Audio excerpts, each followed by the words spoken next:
Di video kali ini saya akan mengajak kalian semua untuk nostalgia dengan Samsung Galaxy Y Neo Duos. HP entry level dari Samsung yang pada waktu itu cukup laris di pasaran. Dengan harga yang murah dari brand sebesar Samsung membuat HP ini cukup laris di kalangan anak muda. Tanpa berlama-lama, langsung kita bahas HP-nya.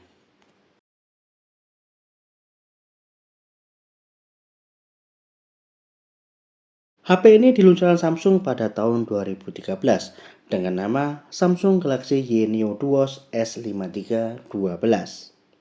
Ukuran HP ini cukup mungil ya, apalagi kalau dibandingkan dengan HP-HP zaman sekarang.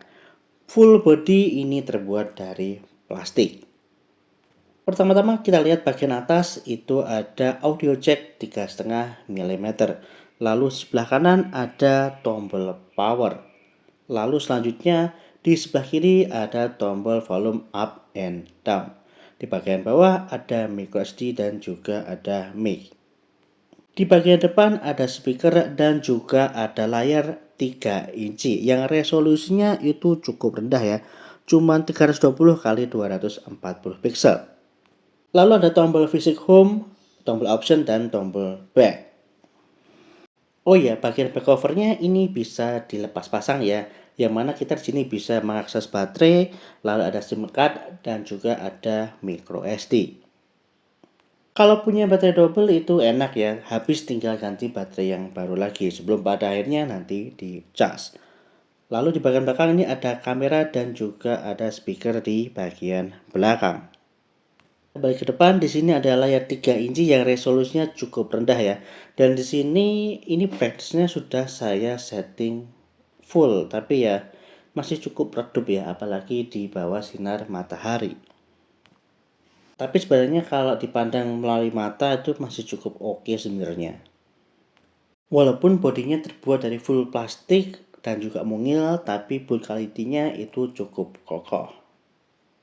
Karena ini HP keluaran tahun 2013, maka softwarenya juga udah jadul. Walaupun begitu, tampilan UI TouchWiz dari Samsung ini masih cukup gegas. Ketika layarnya di swipe secara cepat, itu nggak ketemu lag yang berarti. Akan tetapi harus diakui UI TouchWiz bikin Samsung ini bukan UI favorit saya. Untuk panel notifikasinya seperti ini ya, masih sangat sederhana. Karena keterbatasan layar juga, jadi menu yang ditampilkan di sini hanya sedikit aja. Tapi masih cukup informatif lah. Untuk masuk ke setting, tinggal kita pencet atau sentuh tombol gear. Di sini nanti bagian bawah ada tentang perangkat. Di sini kita bisa lihat nomor modelnya GT S532 dengan versi Android 4.1.2 Jelly Bean. Dan sudah pasti dengan versi Android yang seperti ini sudah banyak aplikasi yang tidak support ke HP ini.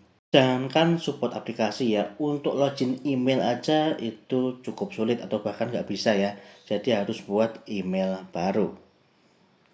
Dan kebetulan di HP ini email bawaannya itu masih nyangkut ya, jadi saya nggak perlu capek-capek login dan males juga karena harus buat email baru lagi. Kalau untuk login itu pasti lama. Aplikasi-aplikasi di sini kalau install dari luar itu masih bisa ya. Kayak ada emulator PS1 ini saya install dari luar karena kalau lewat Play Store itu cukup sulit ya. Di sini saya tes ketika masuk Play Store itu bisa masuk tapi loadingnya cukup lama. Jadi saya nggak sabar ya buat login ke Play Store-nya. Walaupun di sini logo Playstore-nya itu sudah logo Playstore yang terbaru ya. Karena di beberapa HP jadul kayak Granite Phone kemarin itu harus ditunggu dulu ya untuk proses update Playstore yang terbaru. Dan itu cukup lama karena nggak tahu ya HP jadul padahal WiFi-nya udah kenceng, mungkin karena versi WiFi-nya itu lebih rendah makanya kecepatannya juga cukup lemot. Begitupun juga software lama ya, Android-nya lama, jadi mungkin itu juga bisa mempengaruhi download-nya juga lama. Pastinya dipengaruhi juga dengan spesifikasinya yang sudah cukup jadul. Misalnya aja internal cuman 4 GB dan RAM-nya 512 MB.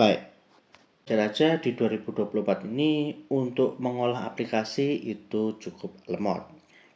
Jadi saran saya sih untuk download di PC atau laptop dulu aplikasinya, disesuaikan dengan versi Android-nya, Jelly Bean, lalu nanti ditransfer melalui kabel data dan diinstal manual. Jadi nggak perlu lewat Play Store lagi.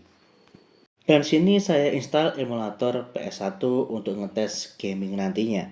Dan untuk file ROM-nya itu saya taruh di microSD supaya muat. Dan di video ini saya tidak memainkan game-game Android yang terkini ya. Karena di Play Store aja itu masuknya udah susah. Apalagi kalau dimainkan kayaknya kebanyakan mental.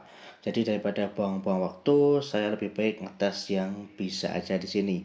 Dan yang simple aja yaitu nyobain main PS1. Oke, di tes kali ini saya akan memainkan game CTR.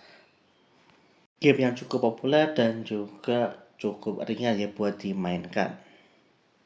Sebenarnya untuk pengetesan kali ini saya pengennya tuh pakai gamepad ya, yang Bluetooth. Tapi nggak tahu kenapa itu nggak bisa connect. Saya coba di HP lain itu gamepadnya bisa connect. Entah mungkin memang Bluetooth yang terlalu lawas atau mungkin ada kesalahan di Bluetoothnya, softwarenya, atau mungkin hardware saya kurang paham sih. Jadinya saya di sini main di layar aja yang cukup kecil seperti ini. Dan tentunya layoutnya itu jadi kurang nyaman buat dimainkan ya. Jadi karena untuk tombol-tombolnya itu jadi mepet banget. Jadi ya pastinya nggak nyaman lah buat dimainkan ya.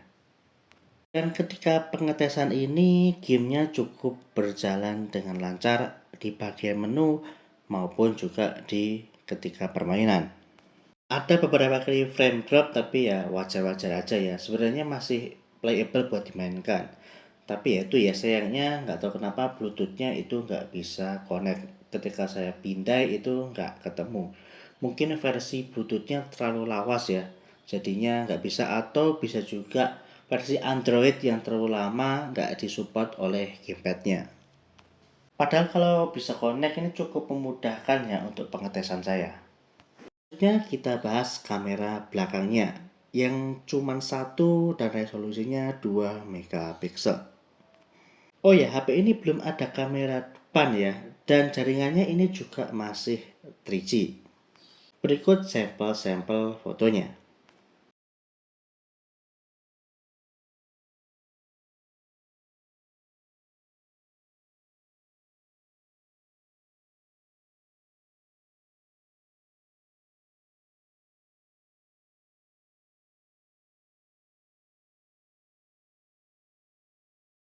Kamera dari Samsung Galaxy Y Neo 2.